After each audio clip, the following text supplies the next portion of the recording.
এই যে এতগুলো আওয়ামী দুর্বৃত্ত সীমান্ত ক্রস করে পালিয়ে গেল, একটা আপনাকে শুনেছেন বিজিবির হাতে একটা এই সীমান্ত ক্রস করা আওয়ামী দুর্বৃত্তরা কেউ গুলিবিদ্ধ হয়েছে? বিএসএফ কাউকে ধরে অন্তত একটা চট থাপ্পড় কিল ঘুষি দিয়েছে, এ ধরনের কোনো তথ্য কি পেয়েছেন? আমরা তো পাই নাই।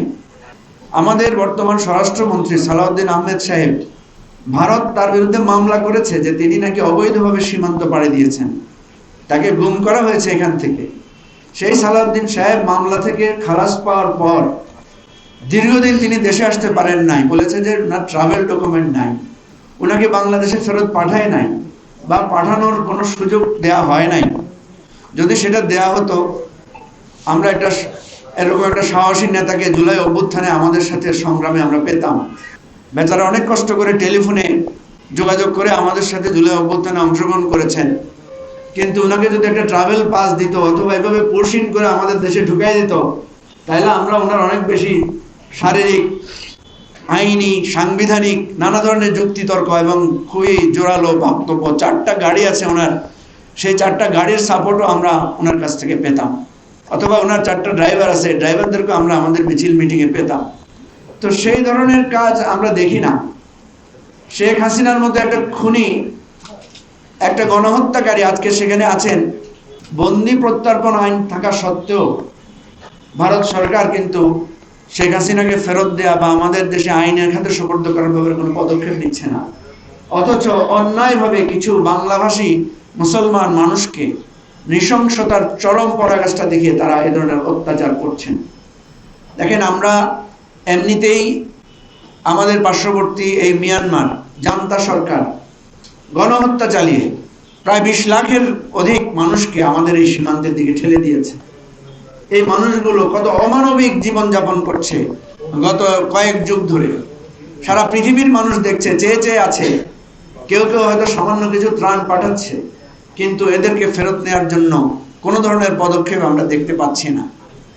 সুতরাং আমাদের দুই প্রতিবেশী দুইভাবে আমাদের উপরে এই যে জঘন্য এই অমানবিক চাপ তৈরি করছেন, এটার জন্য আমাদের বিশ্ব দরবারে, জাতিসংঘের কাছে, সকলের কাছে আমাদের বক্তব্য তুলে ধরা দরকার এবং আমাদের এই দৃশ্যটা সকলের সামনে আমি মনে করি আমরা দেখানো দরকার। আমরা মনে করি যে বাংলাদেশের প্রত্যেক মানুষের আজ ঐক্যবদ্ধ হওয়ার সময় এসেছে। কয়েকটা জিনিস অত্যন্ত পরিষ্কার: ভারত আমাদের ন্যায্য পানের হিস্সা দিবে, আমাদের সীমান্তে গণহত্যা, মানুষ হত্যা বন্ধ করবে। এই পুশিনের যে বিশাল কার্যক্রম তারা হাতে নিয়েছে, আমি জানি না সরকার কিভাবে নিশ্চুপ হয়ে আছেন, যে পার্লামেন্টে ওনারা এটাকে ব্ল্যাক আউট করে দিতে চাচ্ছেন। এটা কি মানে কোন নীতি, কি কারণে করছেন সেটা আমাদের বোধগম্য নয়।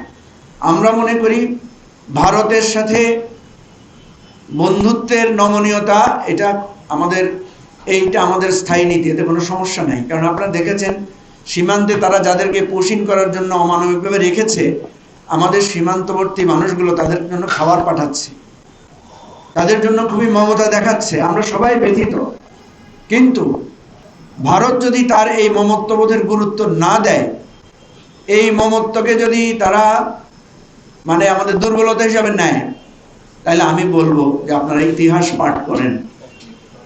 আমরা ব্রিটিশদের সাথে লড়াই করেছি, আমরা পাল সেন বংশের দীর্ঘ সংগ্রাম, লড়াই আমাদের রক্তের মধ্যে আছে। দাঁড়িয়ে বাঁশের কেল্লা তৈরি করে অকাতরে জীবন দেওয়ার ইতিহাস, স্মৃতি আমাদের আছে। আমরা সেই সমস্ত স্মৃতি, ইতিহাস পড়েছি। হয়তো আওয়ামী লীগ এই স্মৃতিগুলো, এই ইতিহাসগুলো মুছে দিতে চেয়েছিল, কিন্তু ইতিহাস সত্য, ইতিহাস কখনো মোছা যায় না। এটা বারবার নানা প্রেক্ষাপটে আবার জেগে জেগে ওঠে। তা আমরা বলবো, এই পুশিনের প্রতিবাদে বাংলাদেশের প্রত্যেক স্কুলে, প্রত্যেক মসজিদে, প্রত্যেক মন্দিরে, প্রত্যেক প্যাগোডায় বাংলাদেশের মানুষের সাহসের ইতিহাসগুলো আবার পড়ানো হোক।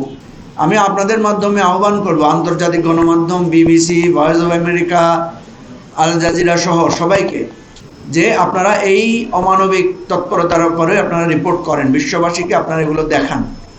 আপনার কথার সাথে আমি যুক্ত করে বলতে চাই, আমাদের পররাষ্ট্রমন্ত্রীর যেহেতু ভালো যোগাযোগ আছে, উনি যেহেতু এখন একটা অথরিটি বিলং করেন, একটা অবস্থান ওনার আছে, সুতরাং এটা আন্তর্জাতিক অবস্থানে সেটাকে আমাদেরকে তুলতে হবে। ইভেন আমি আমাদের সাবেক অন্তর্বর্তীকালীন সরকারের প্রধান ডক্টর ইউনূসকেও আহ্বান করব যে আপনি এই সমস্ত বিষয়ে আপনি বক্তব্য রাখুন।